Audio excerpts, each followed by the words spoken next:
get your jab. The Fauci ouchie. The Fauci ouchie. Well, hey, some good news on that front, Pat George. Some good news. Governor DeSantis stood up to that. Of course, we in the state of Florida passed a law making it illegal to require a COVID vaccine passport or any other kind of record showing whether or not you've been vaccinated. Yeah, it's personal health information.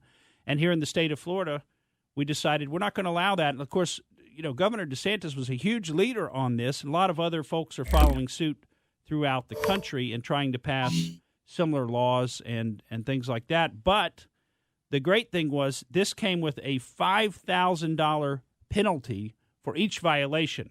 So each time they would ask you for your vaccine passport, that would be a $5,000 offense that they would be committing that they could then be fined for. And that would add up very quickly, as you might imagine, with these cruise ships with thousands of people on them. So the cruise ships cannot ask you for that? Legally in the state of Florida, they're not allowed to ask you for that. And, of course, they're going to have to probably have the same policies all across the country, right? So this actually has resulted, I could tell you for a fact, they were asking for vaccine status as of like 3-4 weeks ago. Because I was talking to somebody who had booked a cruise supposed to leave in June or July. I can't remember all the details. But they were supposed to leave fairly soon. They'd booked a lengthy cruise, and they got into a big brouhaha because this person had not been vaccinated, doesn't want to get the vaccine, but still wanted to go on this cruise, was willing to go get the test to show that they didn't have coronavirus, et cetera, willing to do any of that kind of stuff that they needed to do to go on the cruise, but didn't want to get the vaccine, as so many people apparently don't.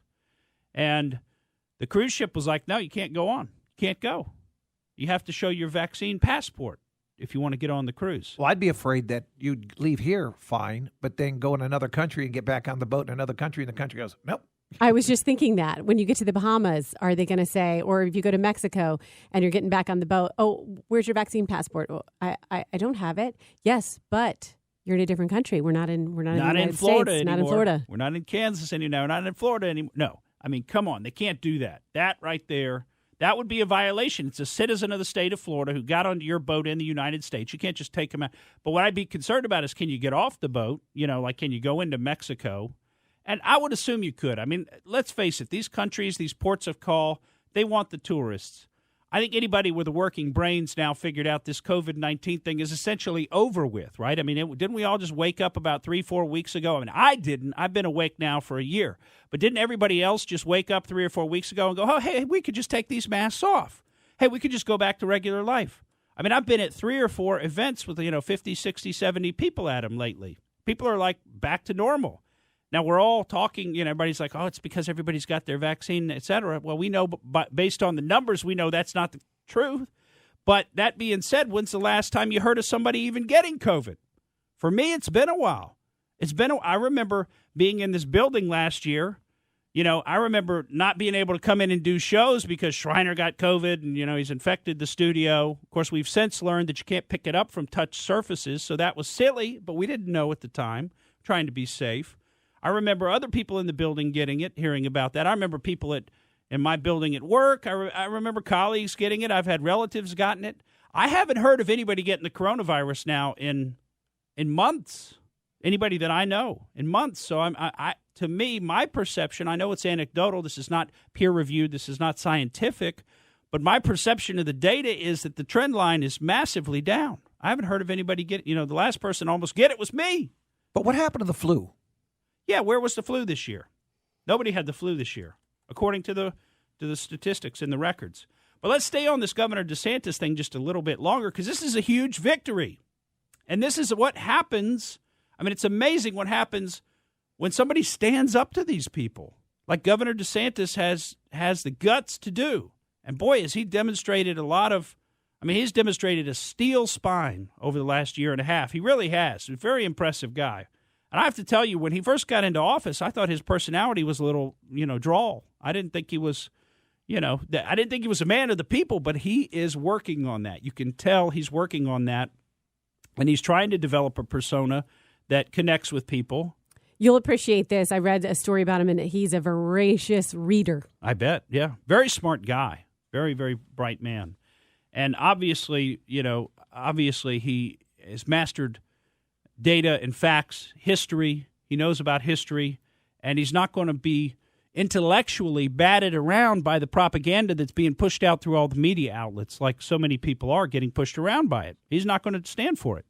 And, I mean, he's one of the few. I mean, this is so important. He's holding the line. I mean, but for Governor DeSantis, who else is standing up to this across the whole country?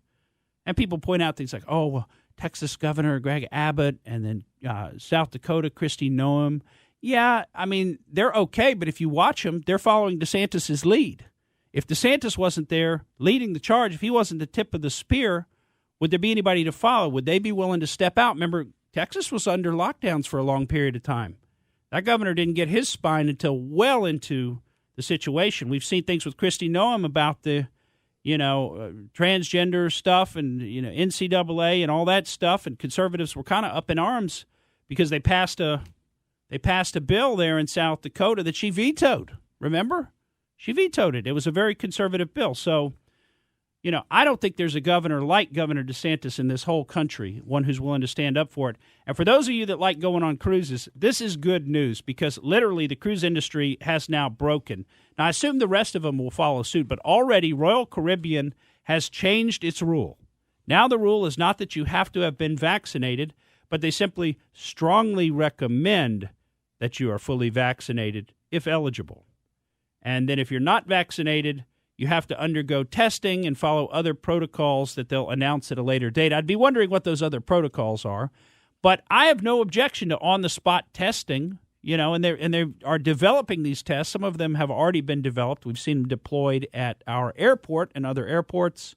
But they're continuing to develop these types of tests where you can, on the spot, one of them I've heard about is basically spit into what amounts to a test tube, shake it up, and within 5 minutes, it's giving you a visual readout as to whether or not you're positive, and it's highly accurate. So, they're really coming up with these very advanced That's going to make somebody a lot of money, that test right there, right? That's going to make somebody a lot of money. And I think we'll see that kind of thing rolled out. I have no objection to that.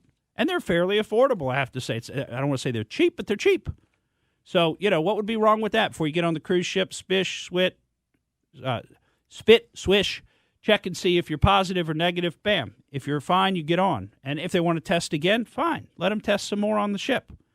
But this concept of having to carry some kind of a travel document to be admitted to places and to say, well, if you don't have this, then you can't come in. That, to me, that's fundamentally un-American. It certainly is reminiscent of, the types of control documents that we've seen governments put in place. I mean, a lot of people harken back to the way they did in Germany, where they required Jewish people to have some kind of symbol like a yellow star that they sewed on their clothing and carry papers and, not be allowed to leave their ghettos unless they had some good reason to be out and about. I mean, that has echoes of fascism, this concept of having to carry papers around. Many of us that lived through the Cold War remember the sort of phrasing of "where's your papers?" And that was always considered to be, some phrasing that was fundamentally anti-American, to be asking somebody for their papers.